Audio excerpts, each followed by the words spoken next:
Қырղստանում մեկնարկել է ՀԱՊԿ արտաքին գործերի նախարարների հանդիպումը, քննարկվելու է միջազգային տարածաշրջանային իրավիճակը եւ դրա ազդեցությունը ՀԱՊԿ երկրների անվտանգության վրա։ Հայաստանի արտգործնախարար Արարատ Միրզոյանը նիստին չի մասնակցելու, հայտնել է արտգործնախարարության խոսնական Իբադալյանը, հավելելով Երևանի դիրքորոշման մեջ փոփոխություն չկա։ Հայաստանն ավելի վաղ հայտարարել էր, որ սառեցնում է մասնակցությունը ՀԱՊԿ-ի միջոցառումներին, նաեւ չի ֆինանսավորելու կառույցին։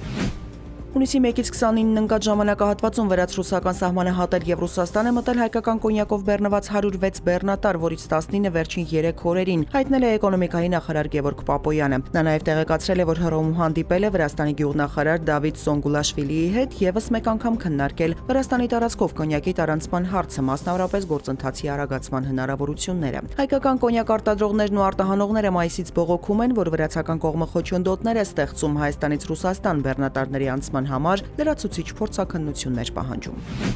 Տրանսպորտի ուղևորձ չվճարող քաղաքացիները կտուգանվեն, հայտարարել է Երևանի քաղաքապետ Տիգրան Ավինյանը։ Նա տեղեկացրել է, որ օրենսդրական փաթեթ է քննարկվելու խորհրդարանում, որը տուգանք է նախատեսում տրանսպորտային միջոցից օգտվելիս չվճարելու համար։ Ավինյանը միաժամանակ ասել է, երևանցիների մեծ մասը շատ պատասխանատու է վերաբերվում տրանսպորտի վճարումներին։ Միացյալ Նահանգները պետք է բացառի Իրանի դեմ հետագա հարվածները, եթե ցանկանում է վերսկսել դիվանագիտական ջանքերը, BBC-ին տված հարցազրույցում հայտարարել է Իրանի արտաքին գործերի փոխնախարար Մաջիդ Թախտ Ռավանչին։ Նա նշել է, որ Դոնալդ Թրամփի վարչակազմը միջնորդերի միջոցով Թեհրանին հայտնել է բանակցությունների սեղանի շուրջ վերադառնալու ցանկության մասին, սակայն չի պարզաբանել իր դիրքորոշումը հետագա հարձակումների վերաբերյալ։ Ռավանչին ընդգծել է Իրանը կպնդի խաղաղ նպատակներով ուրան հարստացնելու իրավունքի հարցում, նաև հերքել հրապարակումները, թե Թեհրանը գաղտնի ձգտում է միջուկային ռումբ ստեղծել։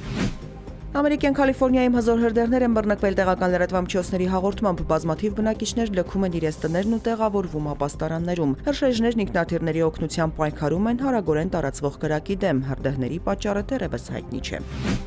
Գիշերը երկրաշարժ է գրանցվել Գեղարքունիքի մարզի Մարտունի քաղաքի մոտակայքում, էպիկենտրոնային գոտում ստորգետնյա ցնցման ուժգնությունը կազմել է 2-ից 3 բալ։ Երկրաշարժը զգացվել է Գեղարքունիքի մարզի Մարտունի քաղաքում, ինչպես նաև Երանոս, Լիչք եւ Զոլաքար գյուղերում 2 բալ ուժգնությամբ։